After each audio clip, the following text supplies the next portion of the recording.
Fight Fans Look Met Curl present mates today with Miss Melissa Croden getting ready for her upcoming UFC contest December 13th at the Apex, taking out Luana Santos.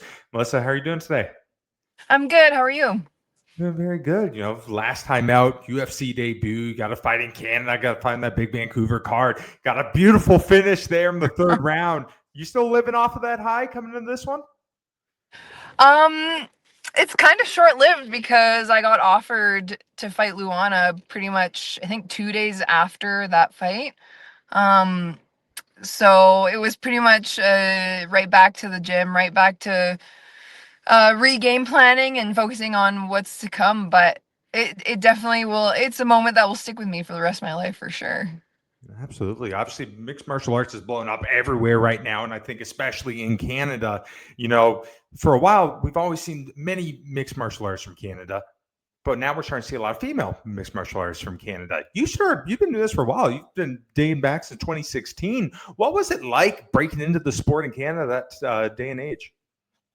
Um, it's always been a struggle to get matches within Canada. So coming up as an amateur, um, when you don't know what you're doing and you don't know how to play the game quite yet, it's very slow going. And even when I turned pro, it was still pretty slow going. So I had to start thinking about finding management and fighting outside of the country. So that's kind of what I did to build my record over time. And then of course the pandemic happened and that of course slowed things down quite a bit. But yeah, it's kind of always been a struggle like when I was coming up as an MMA fighter. But I think because now it's more popular, you're gonna see the next generation of fighters from Canada probably within the next couple of years. Like who knows what could happen. But yeah, I think it's on the rise here. I mean, like where I'm from, Calgary's kind of always been a bit of an MMA hub and it's gone through its ups and downs, but I think it's definitely back on the up. So yeah, it's good. Absolutely. So many people are watching in this day and age. Very few people understand the day in the life of a professional fighter. When you're battling it on the regional scene, try to get to the big shows, you're not making Conor McGregor money. A lot of people have a 9 to 5 jobs. You stay up late, you wake up early, you miss birthdays, Thanksgivings, dinners, everything. You sacrifice your whole life maybe to get to that place that you Mhm. find yourself in now. What's made you want to keep going and stick through this throughout this journey? Man, that's a really good question. It's it's certainly challenging to stay motivated, especially when it feels like it's an uphill battle. Like you feel like Sisyphus, that whole like philosophical analogy on the daily where you're like just pushing a big rock uphill for you have no idea why it feels like, but there's something deep down inside of me that just told me to keep going and keep pushing. And just the people around me, especially over the last year, like my coach Kurt Demars and Ken McKenzie and my training partner Haley Cowan, like those three people in my life have really like kept me going, kept me positive, and kept me pushing forward. But you hit the nail on the head. It is a struggle. Like you don't get paid as an amateur. You hardly get paid when you turn pro. So you wake up a lot. There's a lot of mornings you wake up and you ask yourself, why am I doing this? So I think for younger athletes and even someone that's a veteran in the game, like finding your why and your purpose, although it does change over time, you do have to like hold on to it pretty tightly. So yeah. Absolutely. For you, I really enjoy watching you fight because of the way you go out there, you do it, your style. You're always looking for the finish, a lot of moving forward. You're always trying to take your opponent out. For you, how much pride do you take in your style? Um, I don't know. I guess I'm proud of like the experience I have, if anything. But I ultimately I'd be proudest when I have the ability to adapt really well and be able to be well-rounded um in all aspects of the game. So I think this upcoming fight will definitely be a tell in how well I am in my grappling because I imagine there's probably going to be some grappling exchanges. And if not, then it's just a testament to how well my striking holds up. So, but I don't know. I think if you settle in pride in what you do, then you you kind of stop advancing and getting better. So you never want to get too proud. You can be proud of moments, but like I'm the type of person that like looks and strives for character growth and development. Like I'm always trying to be a better person, like in general life, just outside the gym as well. And so I think that reflects in fighting as well. So yeah, just always trying to like expand and get better at adapting and living within the chaos of the sport. Absolutely. Do you feel that fighting is more mental than it is physical? Um, as a whole, for sure it is. I think if you have natural physical attributes, it can be a huge advantage if you know how to use them. But yeah, it's a huge mental strife, like being able to have the discipline to, even just weight cut, for example, like making sure you're disciplined with your diet and like your strength and conditioning and showing up to practice and even being disciplined with your attitude. Like if you show up and you're in a bad mood, like you still have to show up. You sometimes have to pretend for the sake of your coaches and your teammates that you're having a fine day.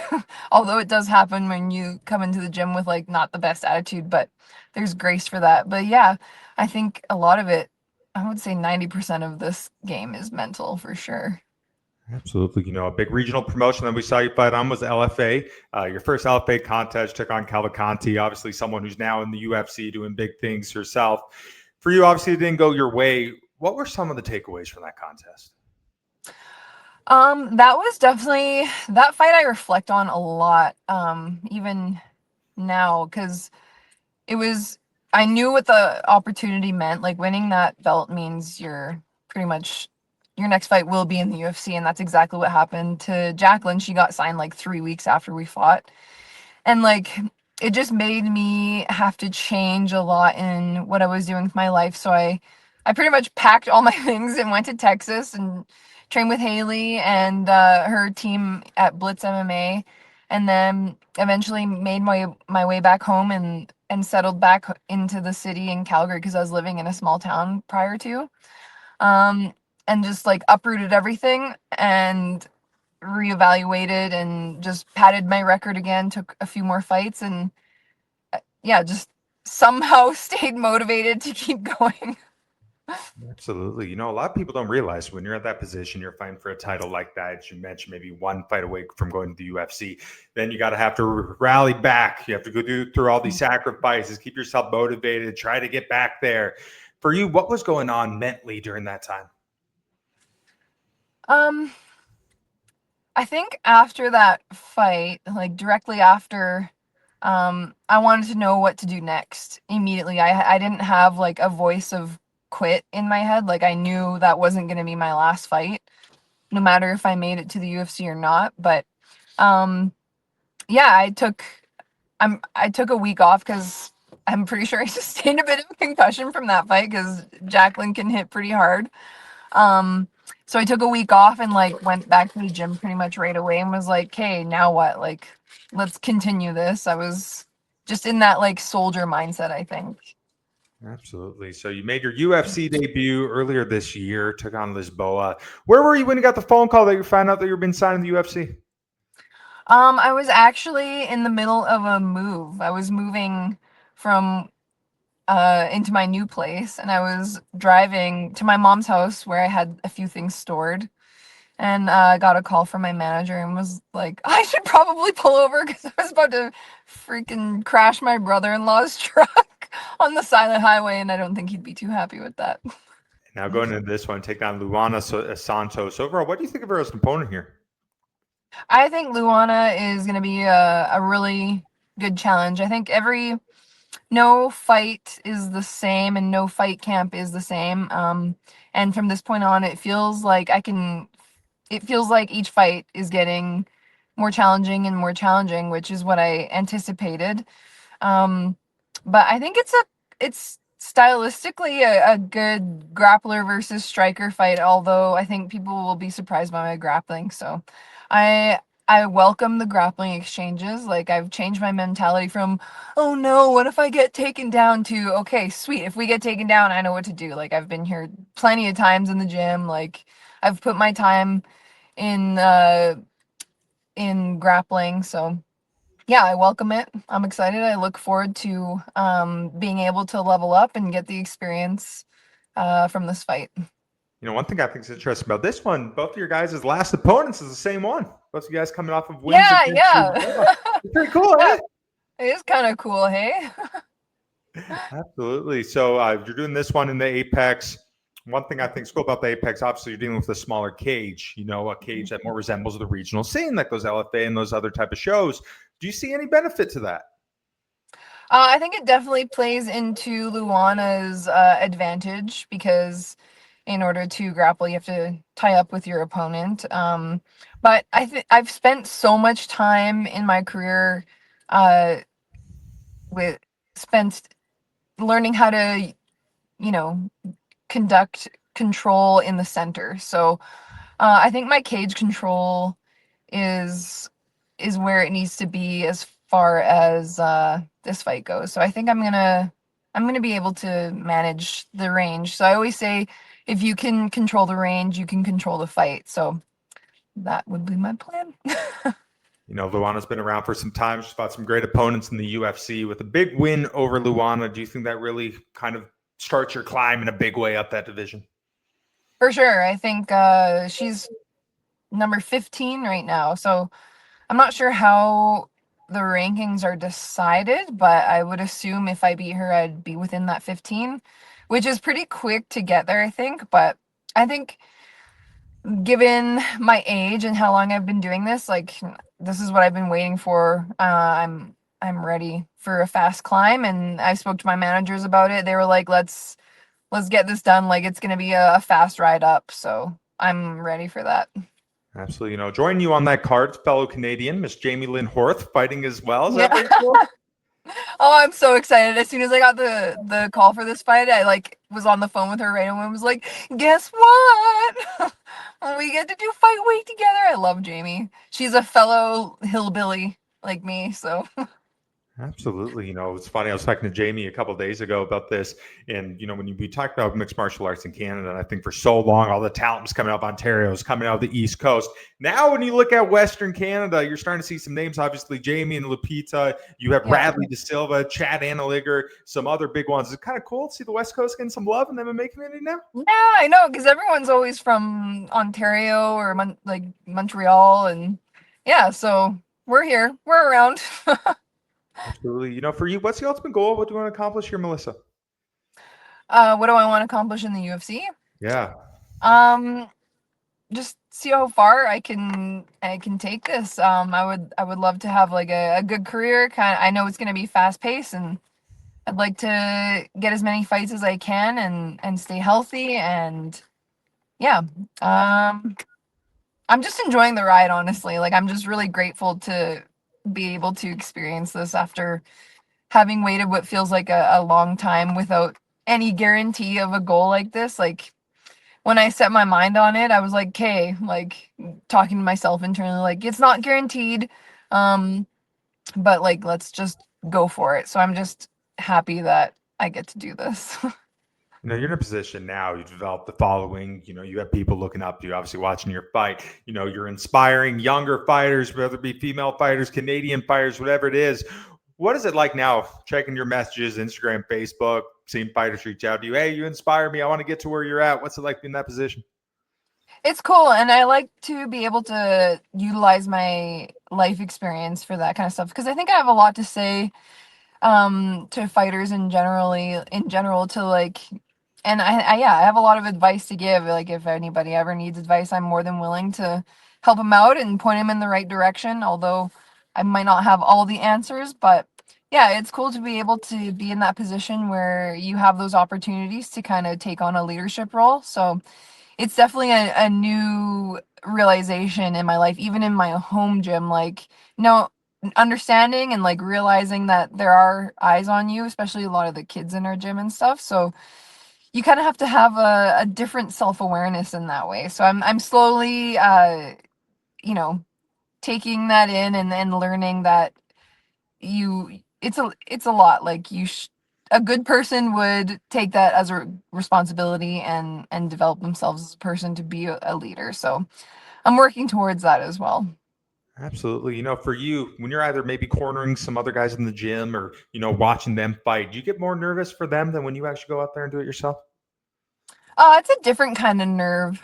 Like it's different kind of nervous feeling that you get like when I cornered Haley, like you just you just want to make sure that no matter the result, like they're going to be okay. Like when you care for people, especially your teammates, like you only want what's best for them and that they're not hurt. That's like all I ever am praying for in those moments. So it's just different, a different side of the sport that you experience when you corner people.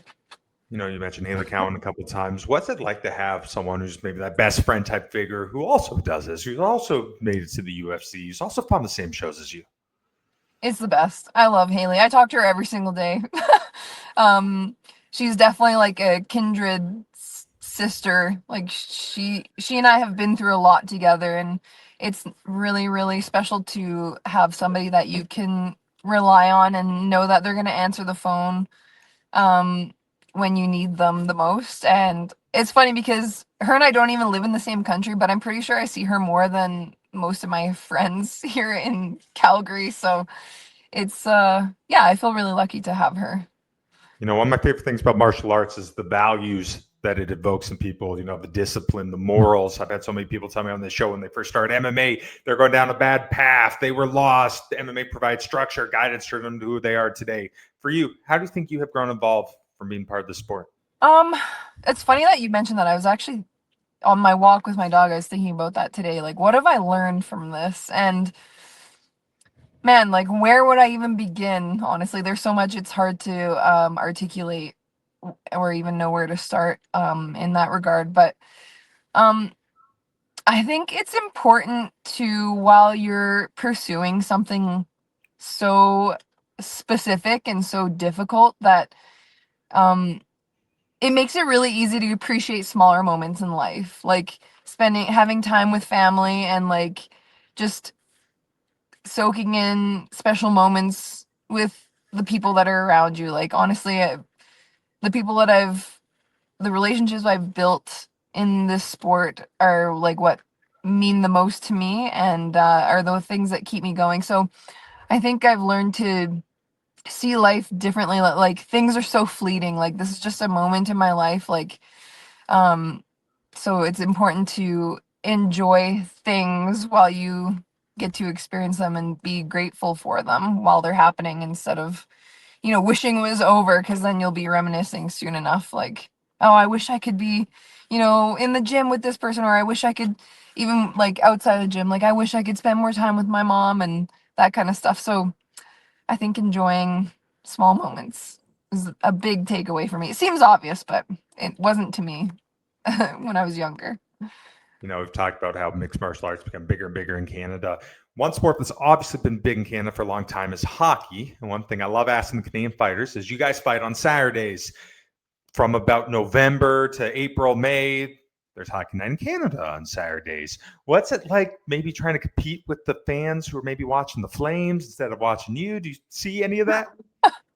Not really, because the only fans I care about are like my people at my gym. Well, I care about all the fans, but the ones that I see physically in person, um, like as long as they're paying attention or they care to watch, then that's what matters. But I don't know. I haven't really thought about that. I think because we don't really have seasons for fighting, it's just continuous. That I don't know. It just is. Absolutely. Obviously, UFC going to Canada. They've done Vancouver. They've done Toronto. Maybe the Saddle Dome in store for a show, possibly? Oh, that would be the best. I'd love that. Absolutely. All right, Melissa, last question for you. In the perfect world, what is the outcome December 13th when you make your return to the UFC against Luana Santos? Second round armbar. Absolutely. Ooh, there we go. Let's see if she's But got don't it. tell her that. Melissa, thank you so much for taking time out fight camp. Really excited to see you fight and a pleasure talking to you. Okay, you as well. Thank you for having me.